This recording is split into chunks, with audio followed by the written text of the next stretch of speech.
the Evolution Security Podcast.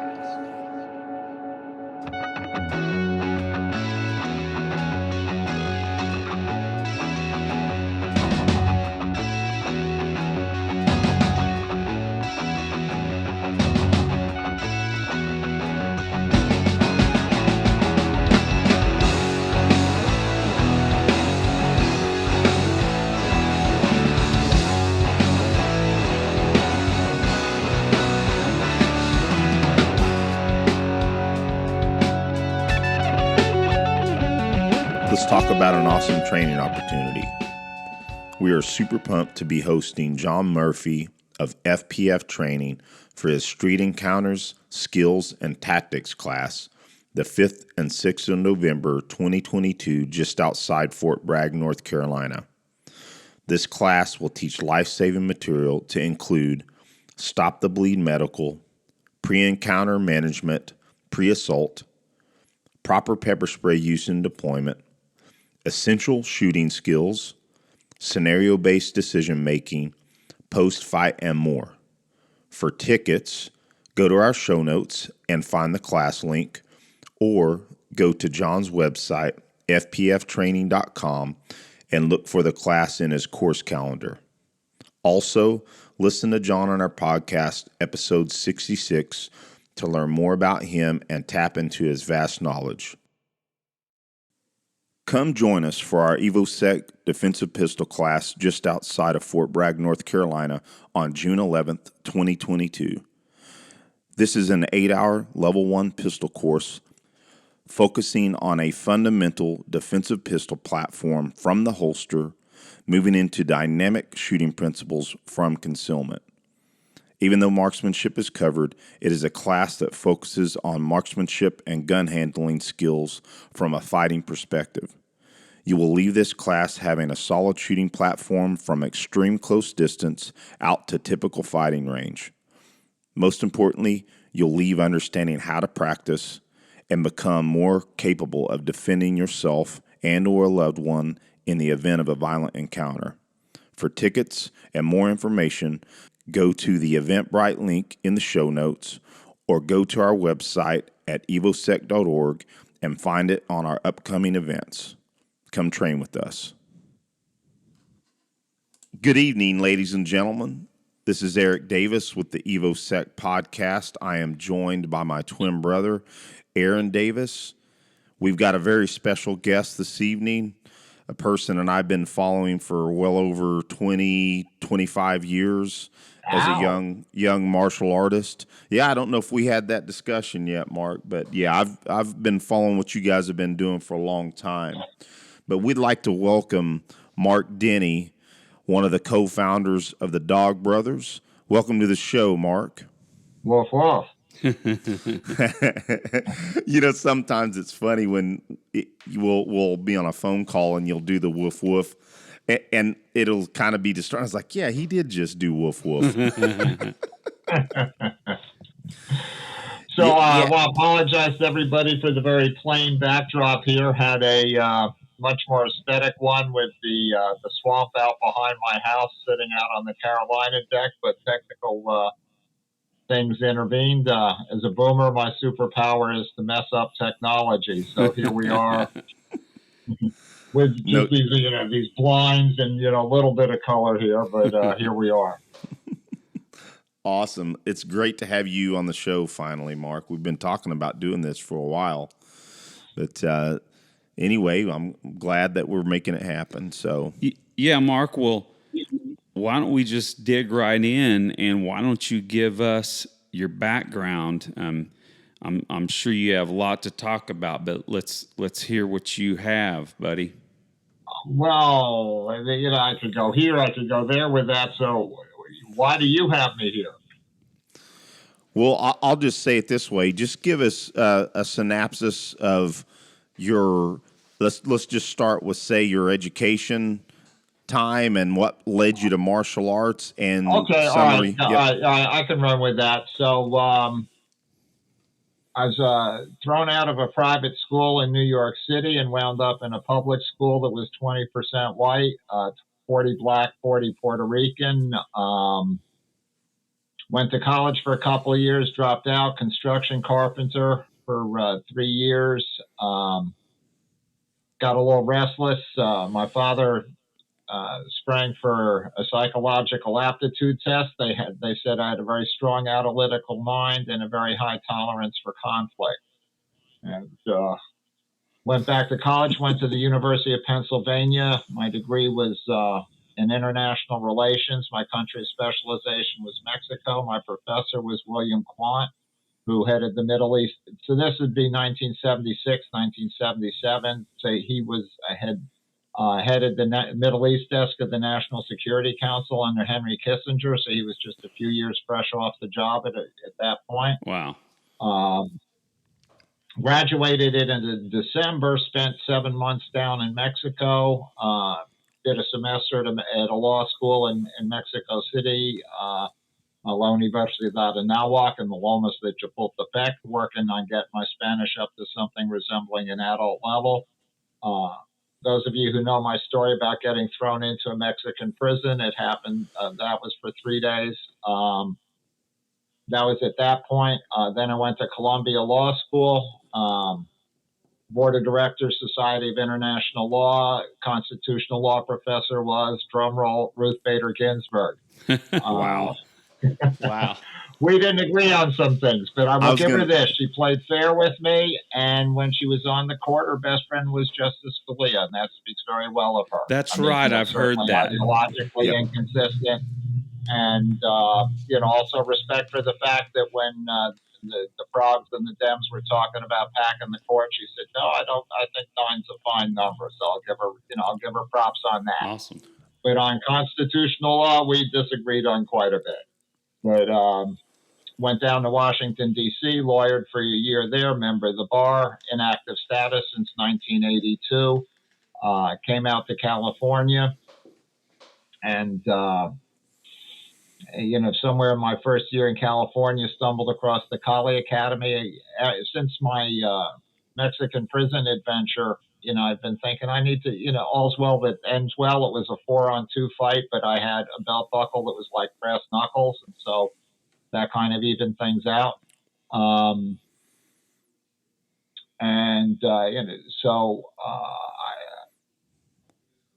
Growing up in New York City, I was at a very violent time. And, kind of thing where what drove me to martial arts, in addition to that, that fight down in Mexico, was more the things growing up in New York where my problem was, something like, okay, here come 3 junkies trying to cut me off at the end of the subway platform at 2 or 3 in the morning, on some subway in the Bronx, after I dropped off Yolanda. And so my orientation was much, weapons were a possibility, uneven numbers were a possibility. So most martial arts is about young male ritual hierarchical combat. What are the 4 types of aggression? Territory, hierarchy, reproduction, and in the case of humans, predatory, criminal behavior. Give me your wallet. Whereas most martial arts is oriented towards young male ritual hierarchical combat, boxing, kickboxing, judo, jiu-jitsu, wrestling, MMA. These are all young male ritual hierarchical combats. And I'm thinking about like, okay, there were these 4 guys coming after us, and there were 2 of us and we had 2 girls to defend. It's a very, your double leg takedown just isn't really very relevant in that kind of a context. And so I was very fortunate, very blessed to stumble across the Gaye Academy, and I'm going to say that was 82 or 83. And I'd done a year of Taekwondo.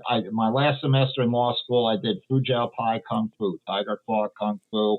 Very good guy, Paul Vizzio. He was a PKA champion.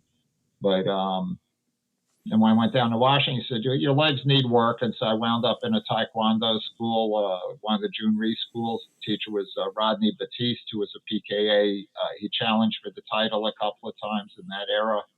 But, when none of that was for me. But when I stumbled on the Gaye Academy and there's, sticks and knives and there's a pro Muay Thai fighter whomping a heavy bag. I'd never seen Muay Thai. And here's this little Thai guy with calves the size of my thighs laying into this bag and, sticks and the knives. It's like, I have found it. I had found what I'm looking for.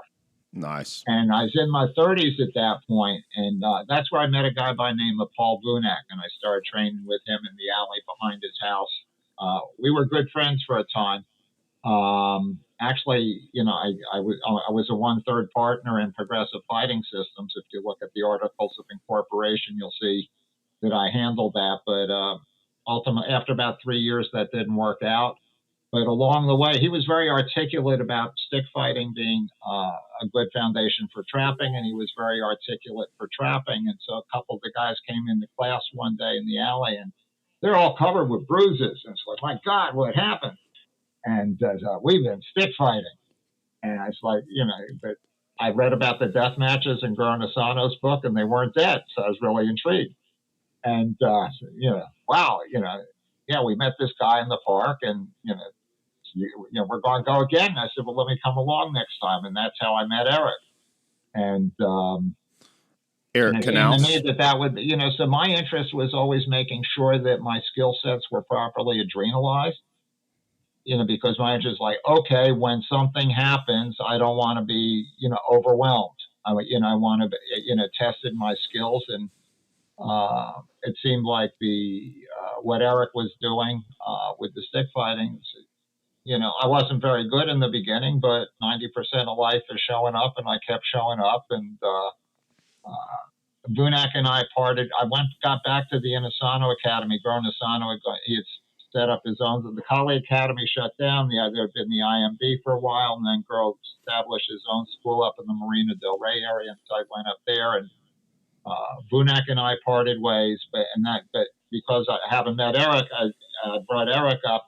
Guro Inosanto knew Eric through then Tuhon Gaye. And, so I was able to him up and join the class. And the relations were such that we were allowed to have what became known as the After Midnight group, which was a hard sparring group after class was over. And the headgear at that point was there are these helmets. We like to say that Eric had forged. They're very hard, very protective, very heavy, good for neck strength. You can see one in the first Dog Brother series where Eric is stepping on Burt Richardson's head. It's because Burt was wearing one of those hard helmets, so he knew he could step on the head. Yeah, I remember seeing that. Yeah, but it was in that era that we had one guy who just was abusing the protective capabilities of the helmet, just come surging in, and there was some very old fencing mix up on the shelf at the Inosanto Academy, and said, "Here, put this on," so he would respect the getting hit in the head, and that was the beginning of the fencing mask. And they were what we like to call pre-Ralph Nader, so they, were very flimsy, and most of the force came through, protected your eye, and most, protected usually your teeth, but with that, headshots were respected. And I've been instrumental in setting up the Paul's JKD series with Panther Productions. And so I went to Joe Jennings, the president of Panther, and I said, Joe, I brought Vunak to you. You made a lot of money. I got another guy for you. Stick fighting, really? I said, trust me. So we worked the deal and got a hold of Panther's equipment. In those days, equipment was a lot more expensive. Betacam camera was, I think, like $50,000 in those days. The tripod, like $3,000 or something. We shot 3 days of fighting at the Ramblers Park down in the San Clemente area. And so it was really the 3 consecutive days. That's where we transcended from hard sparring to fighting. To go back out there again and again and again. It took us from, as I say, from hard sparring to fighting. And, the ethos that we developed there, it's kind of hard to describe. Actually, later on came to, be friends at the end of the day. You don't look to break somebody's spirit. And on the other hand, the way these are the words that I later developed for introducing a day of gathering of the pack. No judges, no referees, no trophies. One rule only: be friends at the end of the day. Our goal is to prepare each other to stand together to defend our land, women, and children. If we go too hard on each other and we break each other, no good. If we don't properly test each other, we're not properly seasoned, no good. Only you are responsible for you. Protect yourself at all times. No suing no one for no reason, for nothing, no how, no way. And so those 3 days of consecutive fighting, to go out there it just became normal. And, in the beginning it was like, except for Eric. Eric was, always a step ahead of us. But, he had for most Filipino martial art people, he had an unusual background. He had been a defensive end for Columbia University football, and he had also played lacrosse, which is a very contact-oriented game with waving around a stick. And so he had that lacrosse football background to blend into his colleague. His primary teacher was, he started with Tom Vizzio of Pikiti Tertia, and his primary teacher was Tuhan Gaye, now Grand Tuhan Leo Gake. And, so that's who, so he is, of the three founders, I'm the guiding force. The vision was mine. Eric was our best fighter. It was around his fighting that we coalesced. And then Arlen Salty Dog, the silent force, didn't talk much, but, he and Eric could just have at each other in a way, that as true heavyweights. There was just a gear that is just a cruiserweight. I couldn't take the pounding that they did. So my game was a very different game. And so those were the three founders. But Eric is the fighting force around whom the Dog Brothers coalesced. I see. Well, and I certainly have good memories of watching some of the gathering videos, and then I had run into, and I think I got them from Darian Whitaker. Of course, you and I have spoke about this before, and I'll bring it up again now. A lot of the audience members know that part of my background came from Gibson's martial arts. Terry Gibson in Tulsa, Oklahoma. Roger, I know that you've been there. You've done some seminars there in the past, correct? Let's see. I was in Oklahoma. It was what was his name? Mike Brown. Michael Brown. Okay. I did a seminar for him. That's right. You probably would. Terry Gibson started coming around the last year that I was still training with Vunak, and that makes sense I did some editing on some of his tapes for him. So and it's in that context that the name Darian Whitaker has meaning for me. Oh yeah, it's so cool, and I think I've mentioned this to you before when we've been training together. It's like that was a big part of the start of everything I do now is Gibson's. It's where I met Mike Brown. Mike Brown, again, audience members know, and I probably sound like a broken record about the mentorship of Mike Brown, but had I not met him at Gibson's, I wouldn't be doing anything that I'm doing currently. And so, yeah, it's very interesting how those things happen. But I most certainly have good memories of watching some of those. I mean, they were beat up VHS tapes that Darian gave me, and man, I was like, man, this is intriguing. It was just the whole aspect of that. Even though it was agreed upon combat, it was just the visceral and very primal engagement and I think I've heard you speak on the fact that the current human condition, that without having an outlet like what you guys had or still have in the gathering, in the full contact stick fighting, and then frankly in what we see in MMA, and then even like a lot of us that are, of course, very into the ShivWorks collective with Craig Douglas, I think there's a kind of synergy in all those methods. And I'll just ask you that. I mean, talk about that human need of that type of engagement. Well, there's sort of what some people call the dog brother philosophy. There's a couple of strands on it. One of the key strands is the work of an Austrian scientist by the name of Konrad Lorenz, Lorenz. And I named my son after him. And so he won a Nobel Prize along the way in study of ethnology, which is the study sort of the Darwinian biology of animals and then applying the lessons to humans.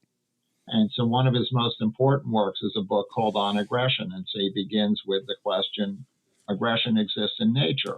And so, he presents a very Darwinian question. What is it for? And so I rattled off a couple of minutes ago. There's territory, hierarchy. So territory, spreading a hunting species out over territory. Hierarchy within a social unit, who steps aside for whom and so forth. Status for females. Reproduction, males for the female, female in defense of the young. And he defined aggression as being within one species, intra-species, not interspecies. So for him, hunting was not aggression, as he defined things. However, in the case of humans, the predatory behavior of criminals, give me your wallet, is that of a predator. There's a risk calculus, it's not a question of, a fight. It's a question of, I want to be able to score dinner without being injured, because if I get injured or wounded, it's going to be harder to get my next dinner. And so the predator's calculus is, looking for the easy fight. It's just looking for dinner. And so the criminal, like if the criminal's like, well, I might get arrested and get sent to prison, I don't need to persist here. This guy's too big, too strong, he's as big and strong as me. No, I want somebody smaller and weaker. So it's the behavior, criminal behavior tends to be that of a predator. And so because it's now intra-species, unique to the human animal in comparison to other animals, the way I organize it, there's 4 types of aggression. And just like with the sex drive, what happens when you don't have sex? Sooner or later, nocturnal emission. And, so in Lorenzian terms, he would say that in the absence of an eliciting stimuli, the eliciting stimuli intended in nature, you will actually have a spontaneous eruption of the instinctual discharge, which means, in other words, it's unpredictable. You don't know when it's going to happen. And so it will express whether, if you remove all eliciting stimuli, it's going to come out unpredictably. And so another strand of the dog brother philosophy is the Swiss psychologist Carl Jung. And he spoke about throughout the world, pre-modern world, in all traditional societies, there was some sort of ritual by which boys became men. And that ritual typically involved danger. It could not be administered by the father, and it required the older men of the tribe. So the young men had to want the respect of the old men of the tribe. They wanted to be initiated. And Jung went on to say, in the modern world, and the people who follow him, what was his name? The guy out of Sarah Lawrence College. He said, in the modern world, young males do not have an initiation ritual. And, a lot of our unhealthiness, has to do with that. In a similar way, I mentioned ago the importance of the sex drive and this and that. In nature, there was not much period between maturation and breeding, reproduction. Whereas in the modern world, we hit puberty at, pick a number, 14 years of age, with all the hormones in the food. I gather it's getting younger all the time. You'll see 10 or 11-year-old girls with breasts beginning, because of all the hormones in the food, and they beginning to have their periods at a very young age. But what is the age at which, we begin having children? Maybe not for 14, 15, 20 years after that. And, so what is done with the sex drive in those 15 years, in those 20 years? And so there's an unhealthiness, that we see. And, so that the primal drives, they're there. And if they're not anchored in the way intended, then strange things start happening if you're looking at things through a Darwinian perspective. I mean, in a certain sense, the whole intensity of the discussion over abortion is that there are people who know that they're not going to be having children for 15, 20, or ever years. And so they want to be able to have sex they want sex disconnected from reproductive possibilities. That's a profoundly different thing from the evolutionary history of the human animal, the way that we were evolved.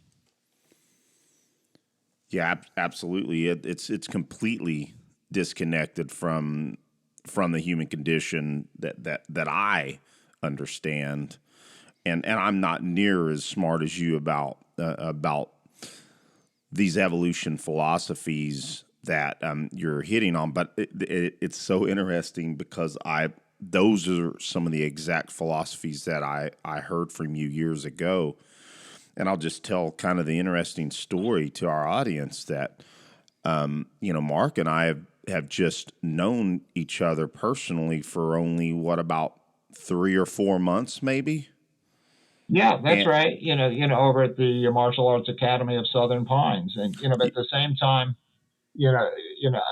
Craig Douglas was generous with me as I began on my firearms work, and I actually have a small cameo, and I think it's his Managing Unknown Contacts DVD from years ago. There's, I'm in some scenario training at the very end there, or whatnot. So cool.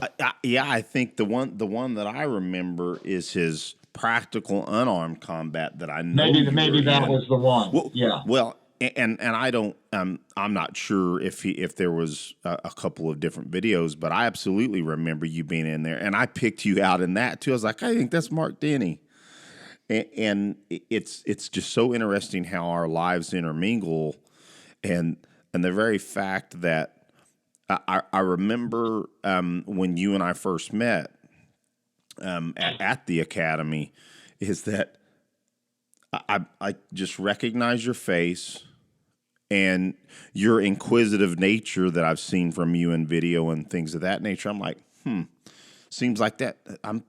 He's familiar to me. And then I saw the patch on the back of your gi. And that's why do you remember when I walked up to you and I said, sir, is your name Marc Denny? And you said, yes. You look, yeah. Almost famous. Yeah, but no, it's just the patch gave it away, but yeah. Well, there's absolutely, for guys like us that have a background in Filipino martial arts or under the Dan and Inosanto family, you absolutely are well known.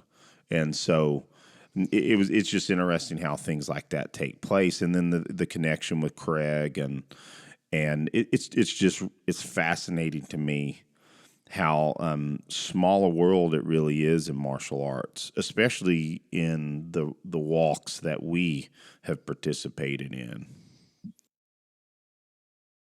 Let's talk about our sponsor, Keepers Concealment, the original authority on appendix holsters and appendix carry, offering high-performance handgun training, specializing in concealed carry performance.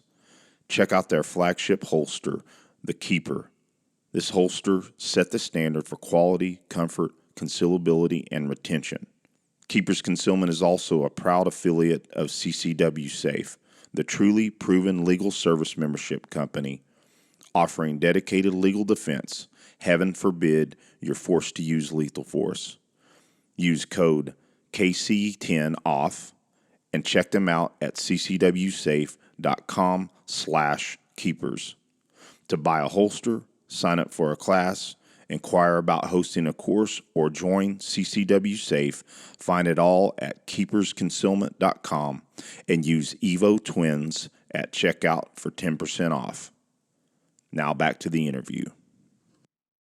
Eric, maybe you were going to ask about this, but I could go into my closet right now and get Becky's collie sticks, but I literally know almost zero about them, and maybe a lot of our listeners don't know much about stick fighting. Is there something you could do a synopsis somewhat of where that came from? Sure. and because it's I can I remember seeing your videos too a little bit. My brother showed them to me, but it's still so foreign to me.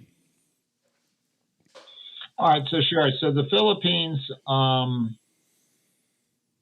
just rounding off the numbers very primitively, say 1,000 islands, 100 languages. Jungle archipelago, tribal warfare, metal not always a common thing. So sticks, hardwood sticks, as well as swords, machetes.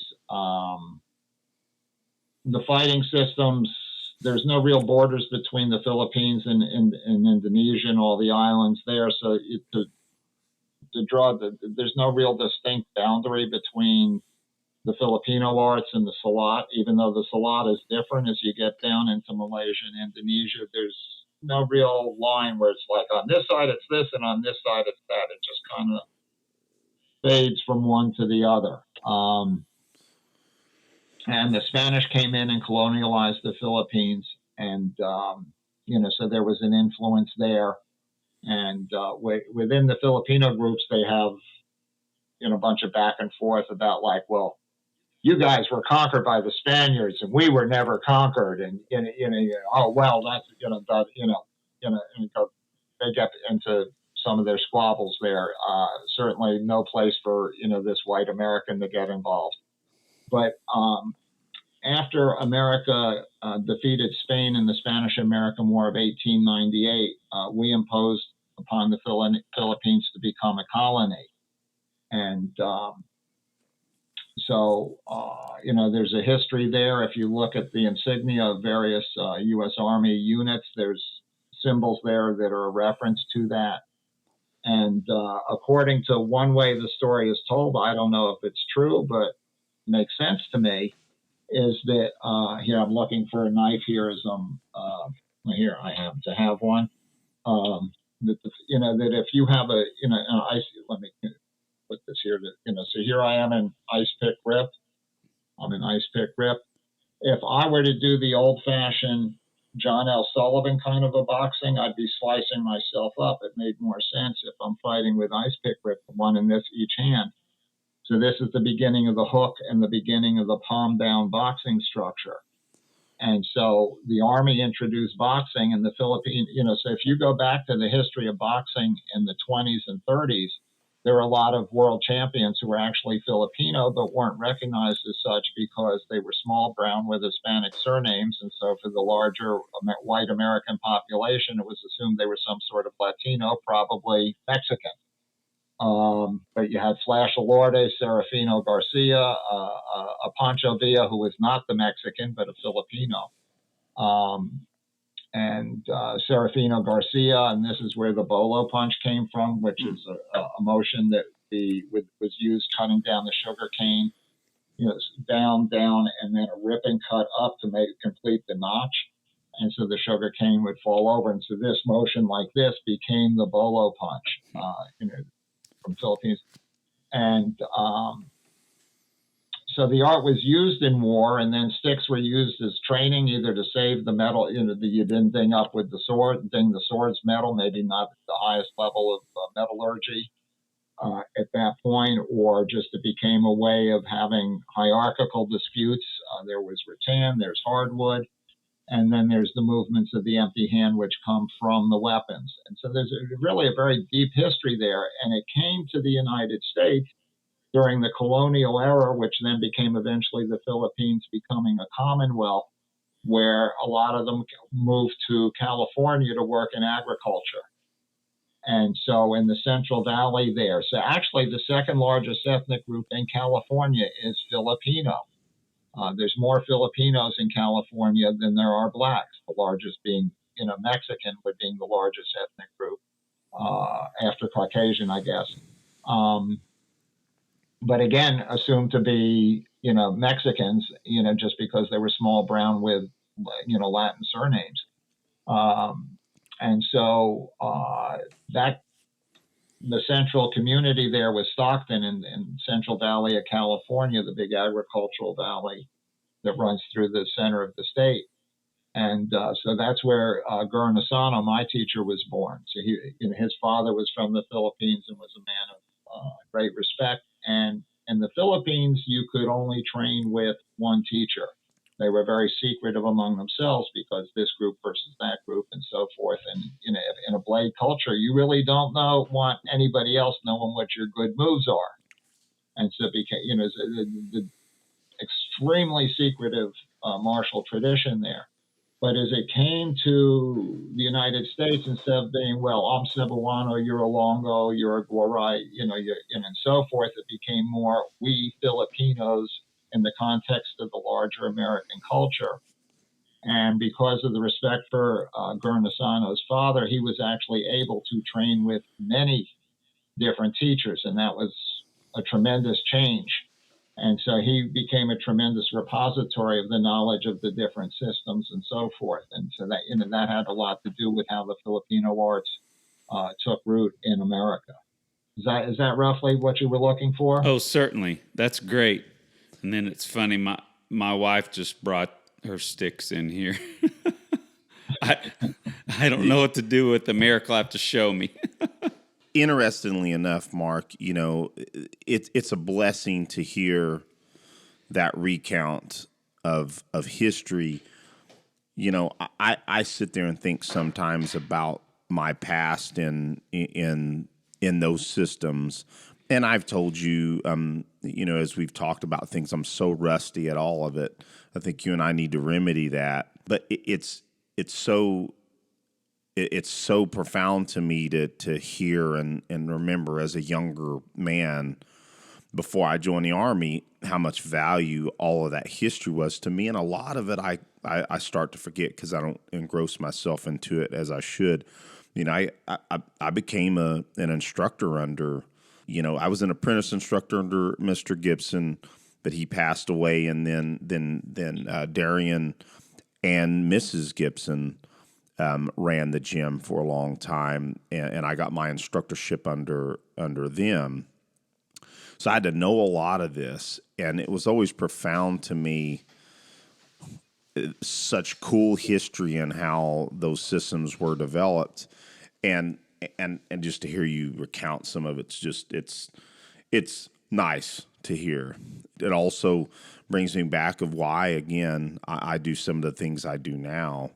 But and correct me if I'm wrong, all the commonality of movement, again, like you mentioned, the boxing, we know that the stick obviously translates directly to the blade, so on and so forth, even different weapons. And again, even though there's a lot of complexities in the Filipino martial arts or Kali, it's still reductionist in nature yet. Well, which segues into an area of interest to me, which is the claim about the movements of the empty hand are like the movements of the weapons. And so a lot of people go, well, why don't we see it in the cage? And there was a whole big debate about this. I'm going to say about 98 or 99, somewhere around there. And a lot of the Filipino martial art people were hard put to back up the claim, to back up their words. And there was a big debate going on a forum, and somebody said, hey, Marc, you want to come around? And so a lot of the guys were trying to say, well, it's too deadly. I'd pluck out the eye. I'd grab your balls, that kind of stuff. And, we'd already seen that with the UFC starting in 93. The people who said that, and it's like, no, you just can't fight. There's something here you don't understand, and you're just not tested. The theory's there, but you can't. You don't know how to operate in the adrenal state. And I got to thinking, well, why don't we see it? And it seems to me the answer has two parts, which is one, you will do in the adrenal state what you have tested in the adrenal state. And, so for example, when we were shooting the first of the Die Less Often DVDs, it was Gabe Suarez and me. He was doing the gun stuff, and I was doing the anti-knife stuff.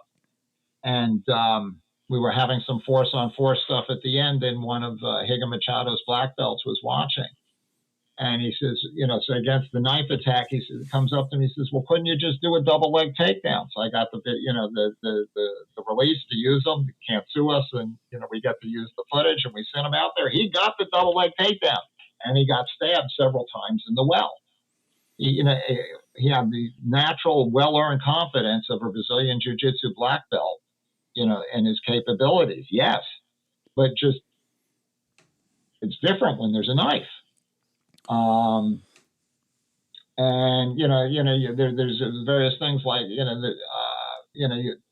I have a collection of events, things that happen in the street, crimes and so forth. And what do people do? They do what they have tested in the adrenal state. So if your adrenal testing as a martial art practitioner is Muay Thai and Jiu-Jitsu, and then comes a real situation, you're not going to go for gunting, back fist, some of the, because you haven't tested it. And that was a big part of the drive a very big part of the drive that led to the creation of the Dog Brothers, is we said we need adrenal testing here. So when the question came about why aren't we seeing it in empty hand, the first part of the answer is like most Filipino martial art people have not tested their skills adrenally. But even among those who fight at Dog Brother gatherings, and that's a pretty good test, and I think you probably know the story about how we were turned down by the UFC for being too extreme, Yep. blah, blah, blah.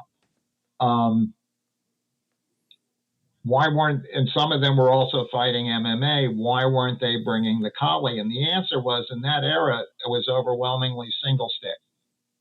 And single stick movements are going to be much harder to apply empty hand when you have two limbs of equal length.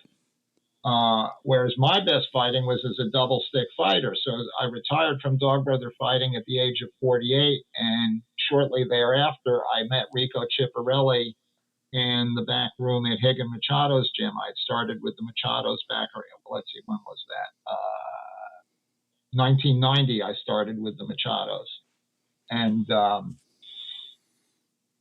so Rico Chiapparelli came by, and even though I was only a purple at the time, Higgin brought me in the back room, and he put me with Rico, and he said, "Okay, hand games."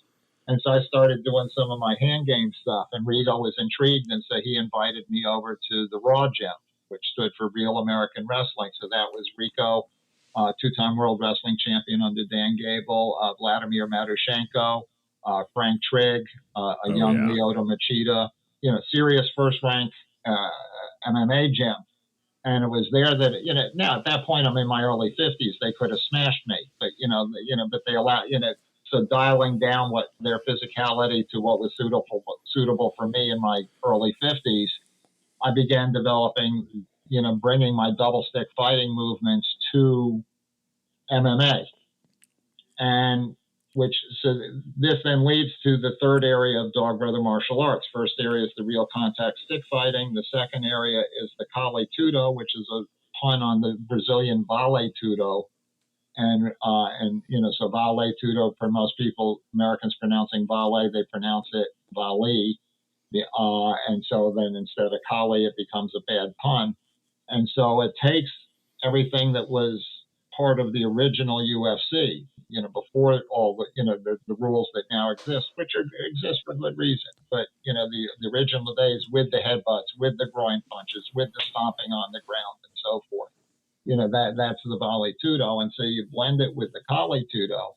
And then that sets up what I think is a huge advantage for the third area of Dog Brother martial arts, which is what we call die less often, the interface of gun, knife, and empty hand. We do not promise you will always win. If you are in that sort of situation, some of the time you will lose. You just better hope it's not, this one. But the advantage is that you only have one idiom of movement, whether it's stick, or knife, or staff, or empty hand. The movement is all the same. So basically, when I'm fighting Kale Tudo, instead of being limited to the four-handed thrusts of boxing, straight thrusts, curved thrusts, they're all four-handed motions. But because as a double stick fighter, I think differently. Because if I get two hands on one side of my spine, what's the speed when I do this? The speed of the combination is the speed at which I shift weight. Every punch requires a shift of body weight. But if I have two hands on one side of the spine, I can now throw two and sometimes three strikes with one shift of body weight. So as far as the opponent is concerned, in that moment, he's dealing with two times as many things coming in. In a certain sense, we can say as far as his perception is concerned, my speed has doubled. So when I start doing something like that, I tend to, I'm looking to provoke neurological overload, which allows me to shift into the Boydian concepts of change in height, speed, and direction. You know who John Boyd is, yes? Absolutely. Yep. Yeah, so for those who don't, he's most famous for developing the OODA loop theory, observe, orient, decide, act, and so forth. And the story there is that he was a fighter ace in the Korean War, and the enemy's MiGs were faster and had tighter turning radiuses than the jets that we had. This is the first war with jets. The end of World War II, there were some jets, but not many dogfights in that context. And still, he was an ace. And so, I said to him, like, what are you doing? He says, well, we got two advantages. We got better canopies. I can see sooner and better what he's doing than he can see what I'm doing. And my plane is more responsive to my controls than his is to him. And so I get a jump on him, and I get to where he is always reacting to me. I am inside his OODA loop. And, so he went on to become the head instructor at what became known as the Top Gun School. And so, true story here, something like 10 years or, whatever the number was, every new Val Kilmer, every new Tom Cruise that came in there thinking he was, hot shit, would he'd say to each and every one of them, we're going to go up top, just you and me, and we're going to start with you on my tail and a steak dinner bet on this. I'm going to have you solved in less than 30 seconds. And like 10 years, he never lost. So, all the maneuverings of jet planes here like this is kind of like a stick fight where it is really, you're not going to trade as much in a stick fight. So it becomes really important who denominates the initial moment of contact. So that's why in my articulation of ranges, the first range is the pre-contact range. And so if you can get somebody, look at this, and you can come this way, I'm changing direction. And also change of speed. So you actually can see this in the trailer for Top Gun 2. Tom Cruise's character, who is in effect playing the John Boyd character, he's being tailed, and he puts his plane like this, so he decelerates really quickly, faster than this guy can brake, and he goes by him, and he's, gotcha. Change in speed. There's different kinds of speed.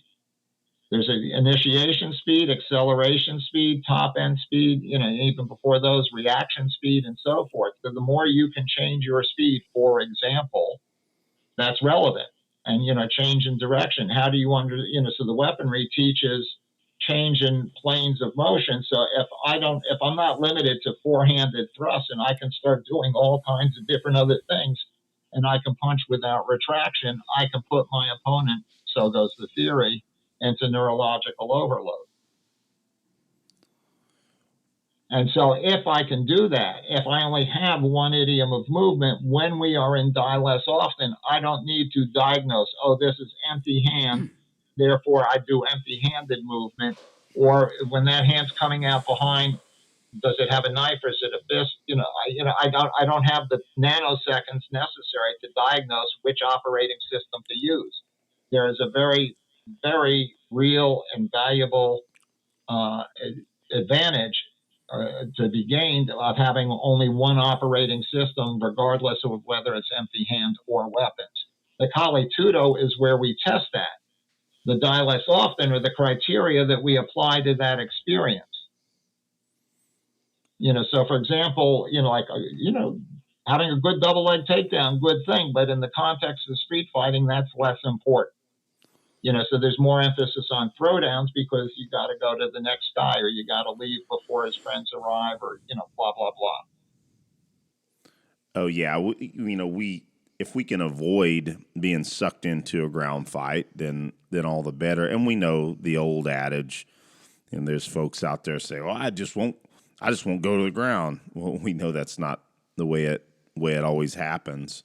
But yeah, we really love the reductionist curriculum, and all the training that we currently do. And I just wanted to bring that up, and you brought up such an excellent example of how you and the Dog Brothers apply that theory. So that's really cool, Marc. What I'd like to move the discussion a little bit different direction, because boy, I think, Marc, we're going to have you on multiple times because we've got so much to talk about. My pleasure. And one of the things I'd really like to segue into, and Aaron and I had the intention, as much as we love all of what we do, we love the combatives and the force on force, the discussion around the ShivWorks Collective. We're trying to draw subjects in different directions, and man, I would really like to talk about chess with you. Okay. And to me, because it's still applicable to our combat mindset, and if anything else, the development and continued exercise of gray matter. And so I'll tell an interesting story. So Aaron and I, when we were younger, we went to a small country school in a very small town called Bristow, Oklahoma, and that's actually where we were born. And we as kids, we moved multiple times, but we wound up back in Bristow for a period of time, and we had a teacher named Mr. Winton. And Mr. Winton, in that time, I think we were in fifth grade, weren't we, Aaron? Or were we sixth grade? Goodness. When we are, no, you're right. It was sixth grade, and we essentially stayed in Mr. Winton's class all day except for 1 hour of the day, and that was during gym. But Mr. Winton believed that one of the most important things that you could ever do with your time was play chess. And so he had us take our desk. We're talking about school property. I always laugh about that. And he had us take markers, and he showed us how to draw a chessboard on our desk. And so he got a bunch of cheaper chess pieces, and so we had our boards on our desk. And Aaron, correct me if I'm wrong, man. We must have played chess at least an hour every day. Yeah, and Eric, I did not remember that until you just told that story, and now I can see us sitting there, and all the other students doing that. That's wild. Pretty cool.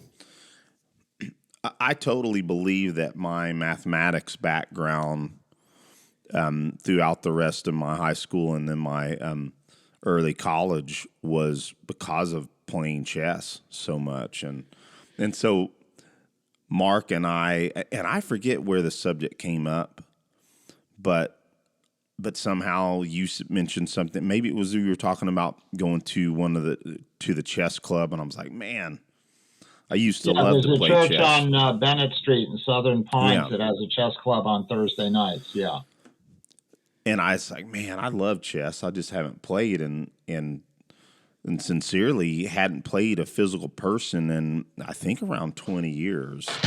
And you invited me over to your place, and we played a couple of games. And boy, number one, it was a blast hanging out with you, and it was awesome knocking off a little bit of rust playing chess. But man, it's like there's so much value to that, and so just I'll ask you, number one, where did you first play chess? And chess, goodness, that was weird.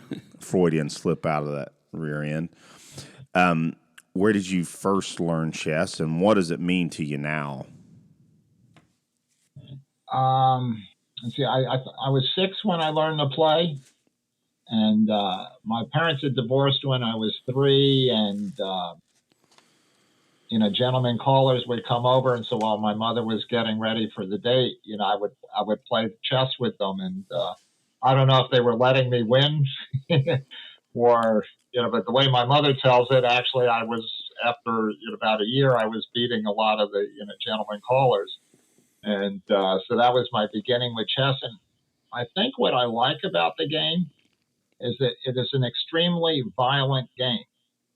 There is absolutely no luck. Think of every other game. Off the top of my head, I can't think of another game that's no luck. Right. You're right. And, cards or poker, a bunch of luck. Yeah. It's, and so, I played a lot for, those years, and then a lot of years I didn't play and so forth. But, I think I mentioned that, a ways back in the conversation here about taking psychological aptitude tests and saying I had a strong analytical mind and a very unusually high tolerance for conflict. And, I think that comes out in my martial arts. I think of myself as a pretty good athlete, but not a great athlete. In grade school in a class of 25, I was usually picked about fourth. So that, somewhere in the, let's call it the 85th percentile, good, but not great. But as a fighter, and this is something that Eric Top Dog said, he says, the thing you do best is you have a good eye. And I think, I read people's structures well. I read their thinking well. And so, because I can do that, I can make them do what I want them to do when I want them to do it, and then I have timing. If you know where somebody's going to be before he does, you can time him. And that's where the Boydian principles of change in height, speed, and directions like. So, for example, if I could make you, for example, if as a fighter you're a Mongol, whatever I throw at you, you smash back.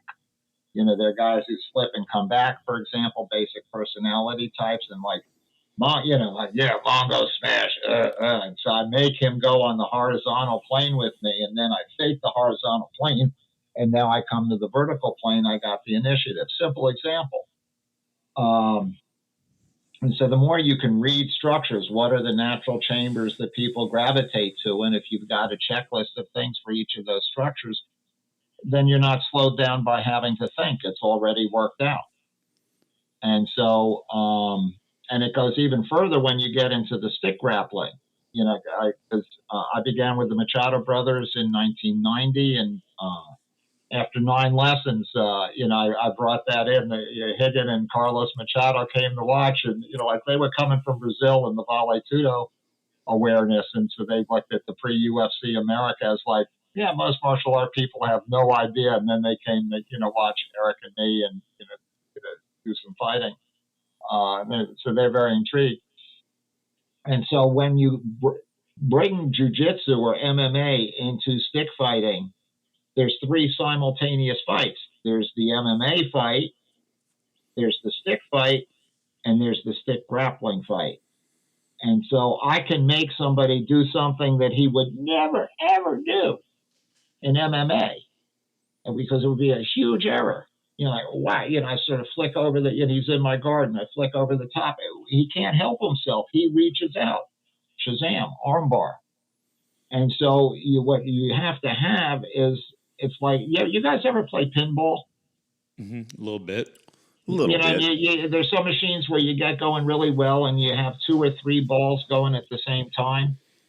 And so you have to diffuse your attention among the 3 balls. Because if you focus on one ball, you'll lose the other ones. And so it's the same thing there. You're playing 3 games at once, and you just, whichever dimension you provoke the error in, that's the one where you take them. And so the mental fluidity,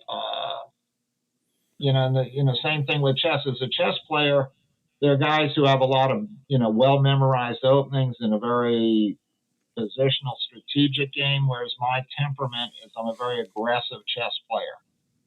I will leave a piece hanging in danger in order to keep the attack going over here and then here, and then I pick up a tempo because of that piece that you knew it was in danger, but I had something else meaner going on over here until you forgot about this one, and shazam, there comes that, bishop on the fianchetto diagonal, or, whatever.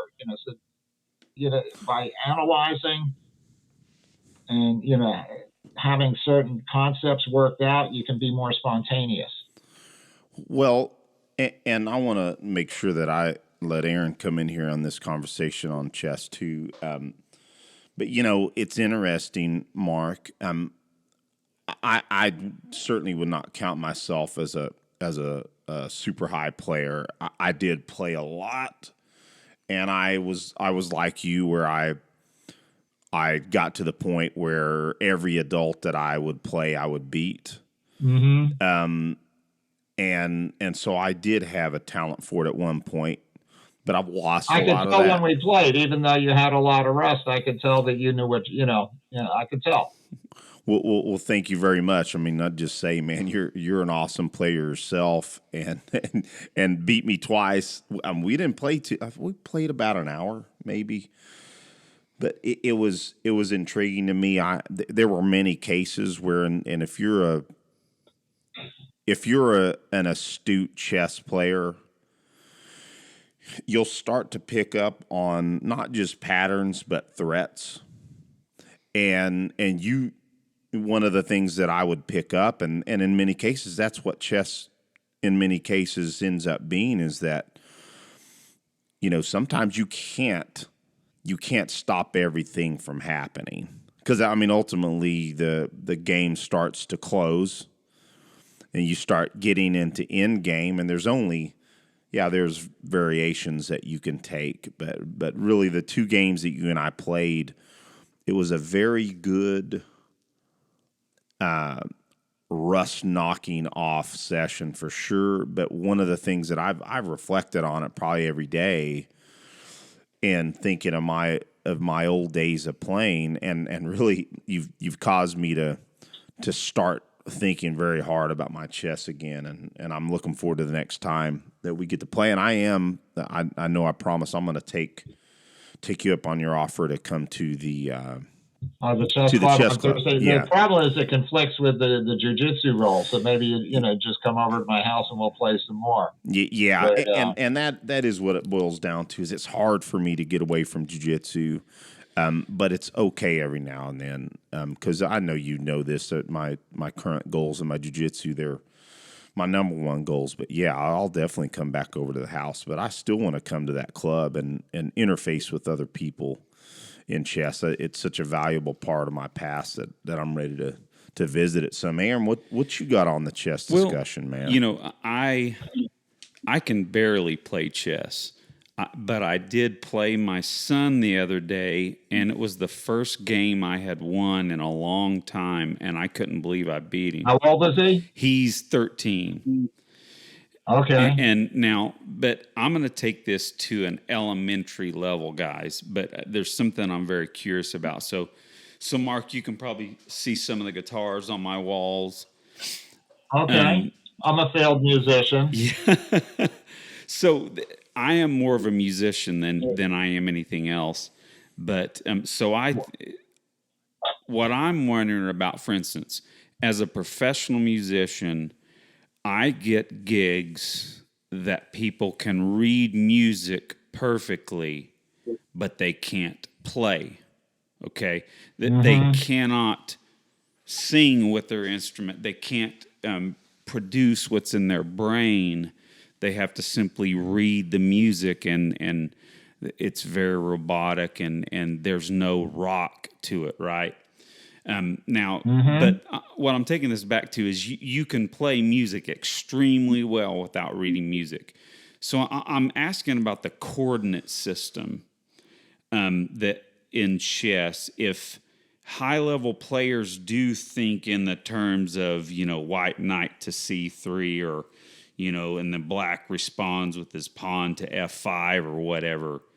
Is that something that you guys think in, or is that just a different, kind of like the same thing that I'm talking about in music? Or that's a very interesting question. Have you ever seen the movie Searching for Bobby Fischer? Mm-mm. No, I haven't, but Really good. I did. Do you see that book? I don't know if you can see that Oh, yeah. or not. Well, here, let me. It's a blur. Let me see here. Oh, yes. Is that? Yeah. Did I tell you about that? No. I just found it interesting. That's a segue to that book. That's far out. I'm gonna let you handle it, buddy. All right. So, Bobby Fischer was very good for the chess world. The larger world's attention and so forth, and then he disappeared. And so the chess world was searching for the next new young phenomenon.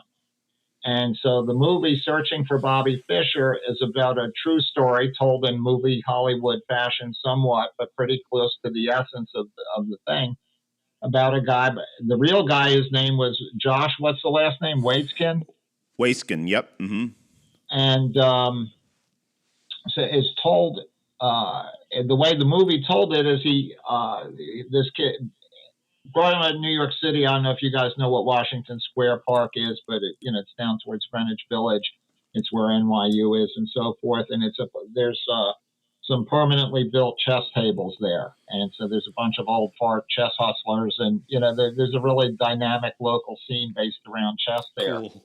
And so there's this young boy, who's playing one of these old guys here like this. And this older guy's watching, and he's like, Jesus Christ, this kid, I forget what, 6, 7 years old. He's thinking in terms of like 3, 4, 5 moves. And so he starts coaching this kid, and he tells the parents this kid's got a lot of potential here. But as a teacher, he was very focused on memorizing many steps into the different openings. In the English opening where but on the third move, if he does this, then it branches.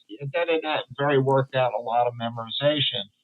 Whereas there was this other teacher who was one of the chess hustlers where they're playing speed chess. So you can't be thinking memorization. It's a much more intuitive kind of a chess. And so the movie goes back and forth between the two different kinds of learning modalities and this and that. And, that's the story there.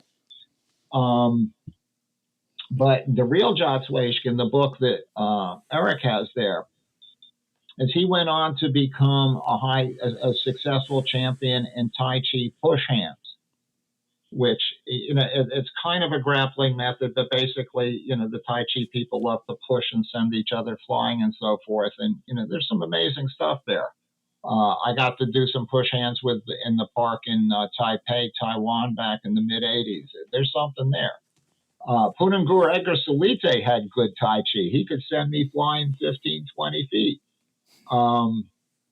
Anyway, and so he said, so the question they began the book with is, how was it that I was able to learn something so mental and to learn something so physical? And so he says there's basically two mental maps about intelligence. One is it's genetic. You either have it or you don't. And the other one is it's something you develop. I'm simplifying. So he says, when I was playing chess, against the other, young players who were trained in the way that my very traditional teacher had trained me, which was memorizing openings, as soon as they got up to the limits of their memorization, and they had always been praised for being intelligent, then they stopped playing because they weren't succeeding because they had reached their limits of their memory. And they didn't want to be revealed as not being as intelligent as the intelligence for which they had been praised. And so they psychologically broke down. He says, but because of my experience playing with the chess hustlers in Washington Square Park, I had a different way of thinking about intelligence. It's like, okay, I'm going to learn this. And I'm going to put effort into it. And so he says, that's the same thing I did when I went to Tai Chi. The difference was not physical or mental. The difference was the way I thought about learning. It's not as a genetic aptitude, but as a matter of effort. And, that I could learn the intelligence of things. And so that's a different way of thinking. Did I get that about right, Eric? Yes, absolutely. And the book that I held up earlier, and if folks can't see, if they're not watching this on video, it's the book called The Art of Learning by Josh Waitzkin. And to go a little further, I mean, essentially what Marc described is that Josh figured out, okay, how can I learn this complex game or fighting or whatever it is? How can I break it down and learn it? And of course, it's been many years since I've read this book, but essentially he figured out how to reduce the process and get to the pure elements of how to do it to a world-class level. And so I really recommend this book for anybody that's in this walk that we're in. That's why I thought when we were going to have this conversation, like, man, I want to ask Marc about this book. And it's just kismet to the fact that we were both thinking about it. And I want to really recommend, and I'll put in the show notes a link to this book, because everybody out there serious about learning should have this book. And furthermore, Josh Waitzkin went on to get a black belt under Marcelo Garcia, one of the greatest. That. Yeah, he sure did. He's a black belt in jiu-jitsu under Marcelo Garcia, one of the GOATs out there for sure, or maybe the GOAT, as some of those in jiu-jitsu say. Well, guys. But yeah, he's.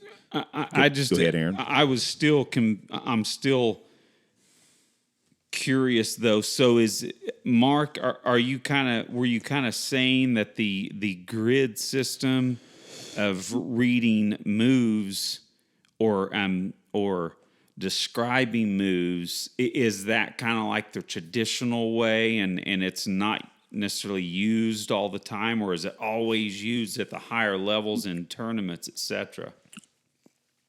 Well, I'm not sure about the term, the grid system. I just think about it, like you can get a book on chess openings and they say, okay, if you're going to play a Sicilian against, King's Pawn 4. So you're going to play a Sicilian, the Queen's Bishop to 4.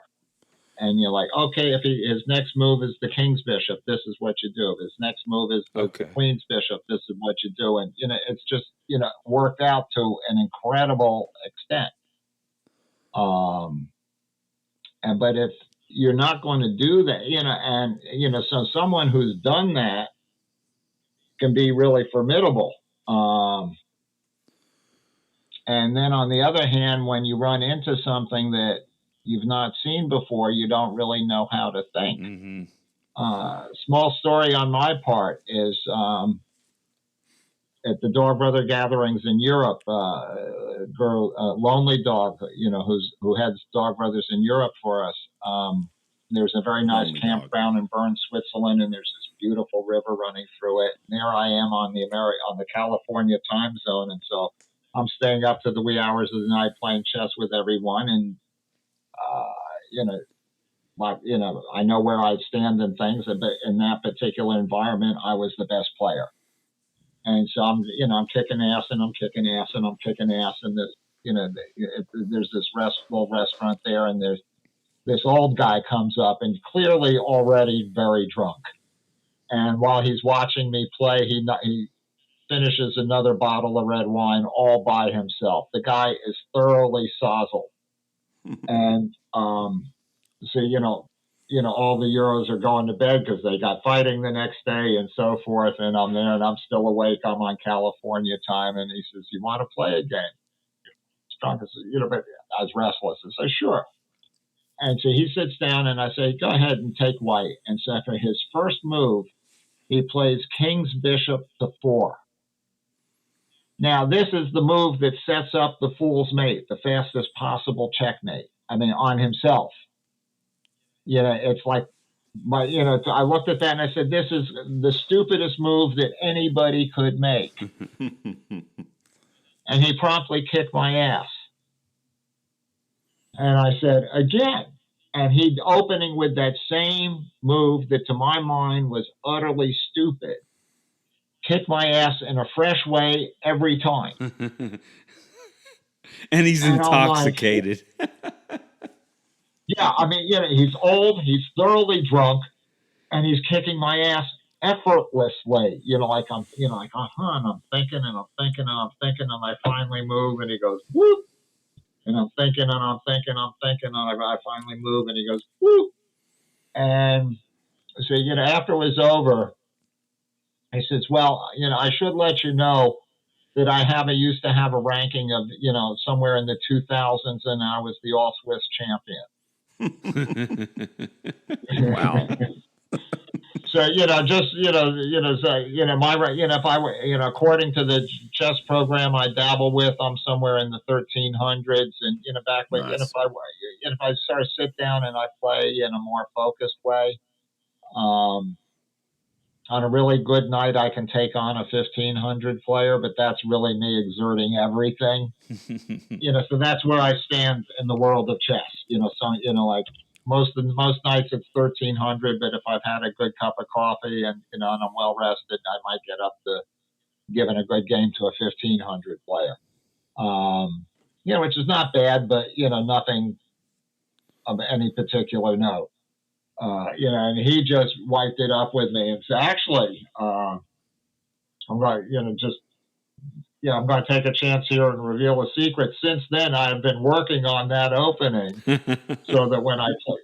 See, one of the things you do is if you take people out of their game, then you disrupt their OODA loop. So if I have an opening that's extremely unusual, that hardly anyone is familiar with, I can disrupt somebody who's got a lot more memorizations than me, because I've now taken them out of the confidence they have from having moves more memorized than me. Didn't you use that opening with me on one of the games? Why, yes, I did. Yeah, I thought so. I thought back to it. And what's interesting? What is my name, Eric? Yeah. So what I think? What is my name? What's your name? Yeah, I'm the Crafty dog. Yeah. Okay. I got to remember that one. It is interesting because when you make that move, I will say this about myself. I am not. I have only a few openings, but I'm an intuitive player more than anything else. I'm a cover and move, if I can use that term.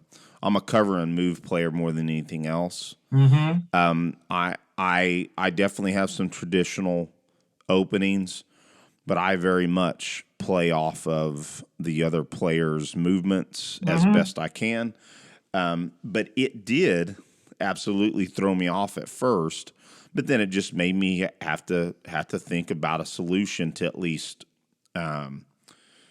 to at least work against it, and it's I think that game still ended up being a little interesting. Absolutely. And it was a lot of fun. And yeah, I did, when you said that, I thought, number one, that's unorthodox, and I never saw it as an error. Well, because you're an intuitive player, but someone who relies upon memorization, I'm going to knock them off balance. Yeah, good, well put. That's the best way to look at it. Yeah, awesome. Well, man, and it's the same thing, with my notion of Kali Tudo. I mean, it's when people see something that they haven't seen before, there's two possibilities. One, they go, that's bullshit, and they just come to smash. Kung Fu, I didn't know they made people that, as clueless as that, smash. They come with that mind, where they go, what's he doing? What's he doing? And, you can kind of hypnotize them. And, look at this. I mean, I have certain moves that, in martial arts, MMA kind of sparring, I will kick a guy in the leg maybe 4 times in a round by making him look at my hands. He just can't help not looking at them. He just, I just start doing this stuff and, stuff like this. And he's like, what's he doing? What's he doing? What's he doing? And so basically I keep him locked in the observe stage of his OODA loop. Mm-hmm. He never gets to deciding what he's going to do for himself. Basically, there's three states of mind. There's proactive, reactive, and then the interface of the two, interactive. And so if I can get him in a reactive state of mind, he never gets to deciding what to do. So if I can just keep mixing up my looks and keep him hypnotized, he might beat me 9 out of 10 times, but I'm the one who's choosing when the interaction happens. I'm just always going to choose the one where I win. Well, Marc, can I interject something that I think is frankly salient?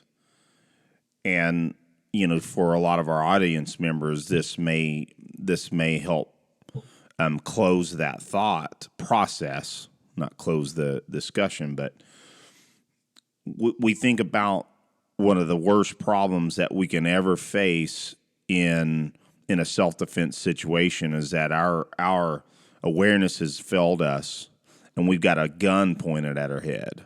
Mm-hmm. I mean that is a dire situation. I think we'd all agree, and I think that's where, speaking of the OODA loop or the OODA loop, John Boyd's loop, is that again using that same principle.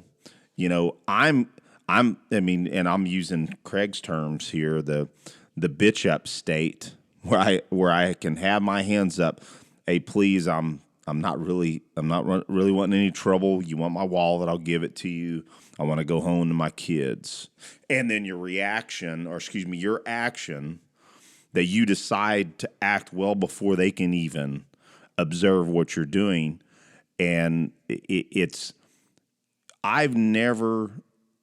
don't think I've ever had somebody be able to take a shot on me. And it's not because I'm all that, but in that kind of drill, that's why I want to encourage people that may be in asking that question about dealing with I'm not saying a disarm is the right answer.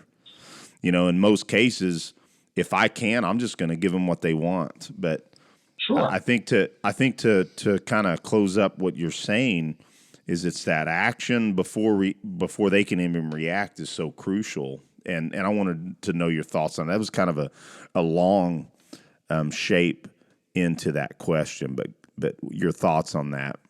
Well, let me give you a small story of something that influenced me with this kind of question. Most of that gun disarm stuff, the way it's trained, tends to be kind of like a cowboy western where they square off in the street. Okay, who's faster? I think you're faster. I'm faster. Right? Well, I got the shot off before you disarm me. Something like that.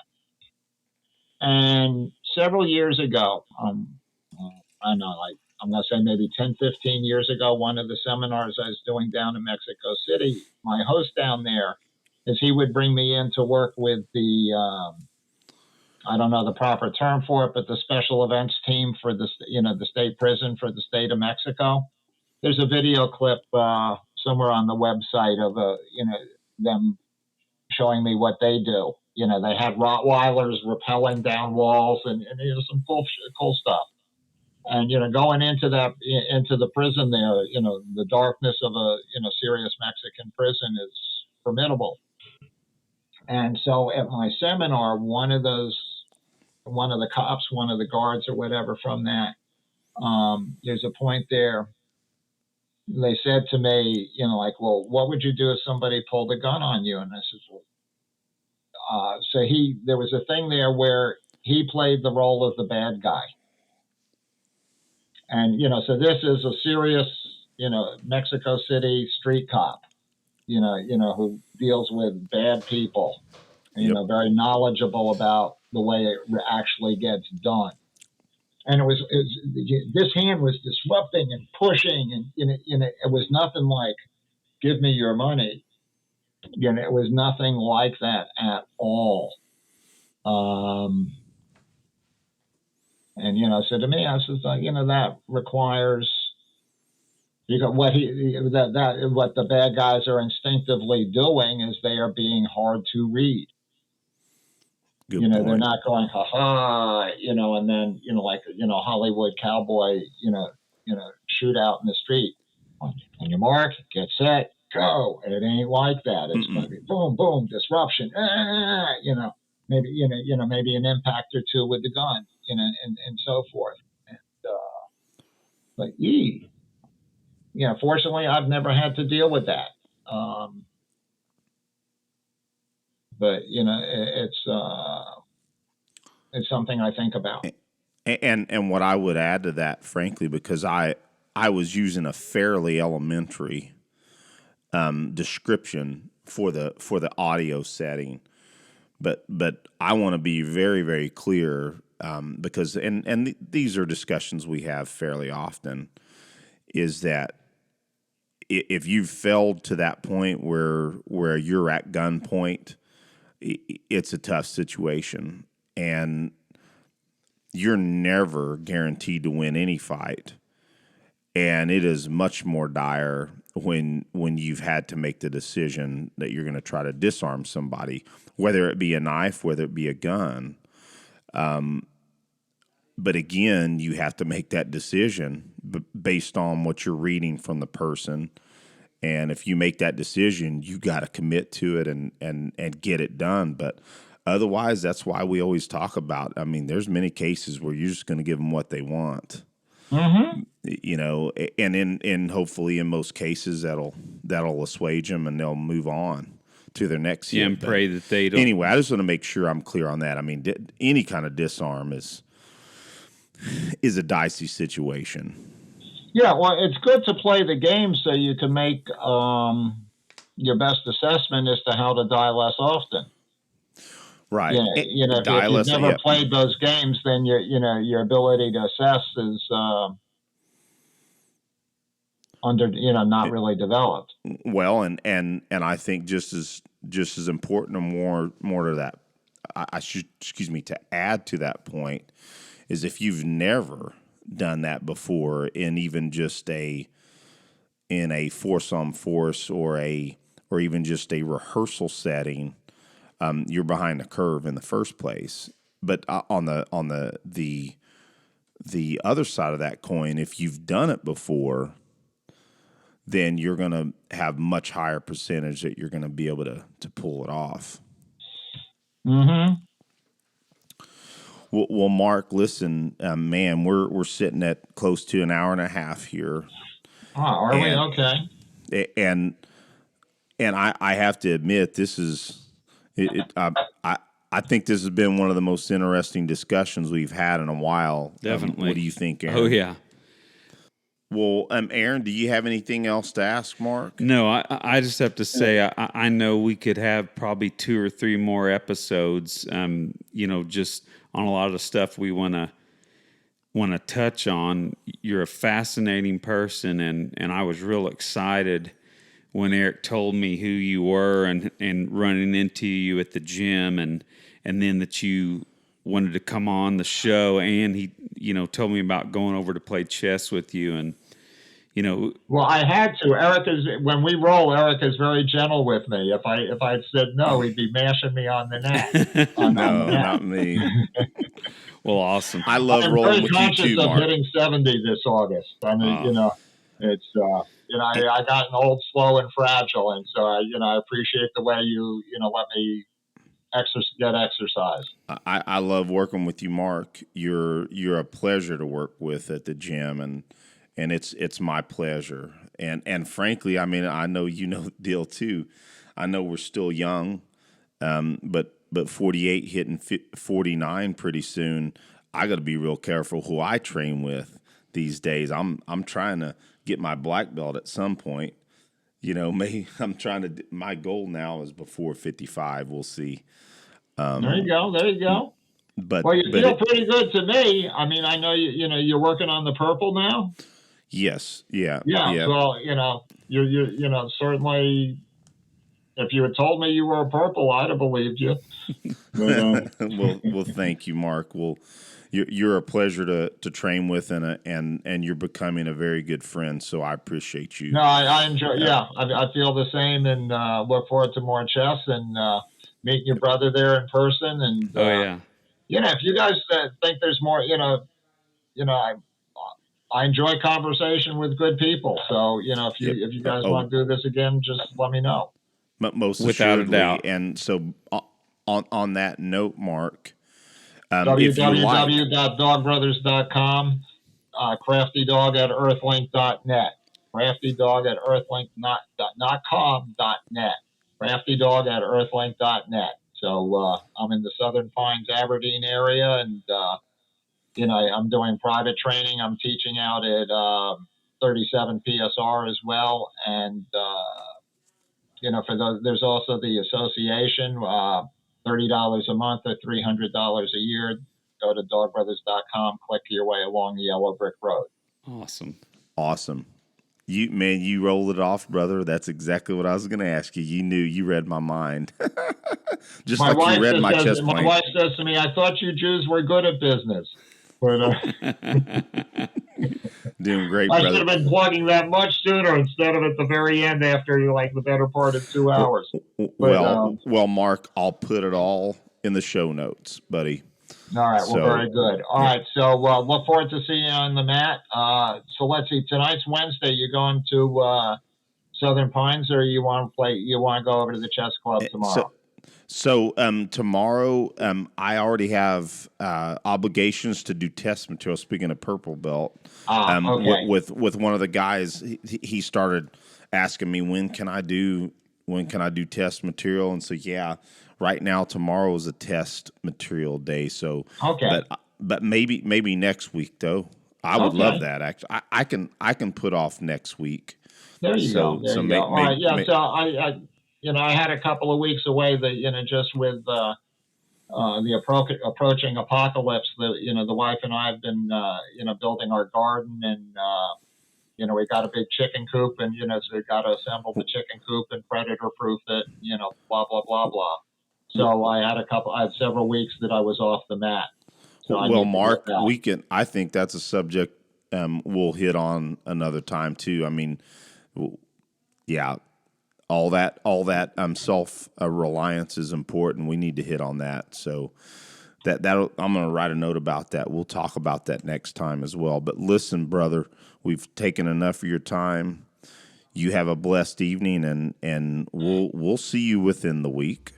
The adventure continues. Woof.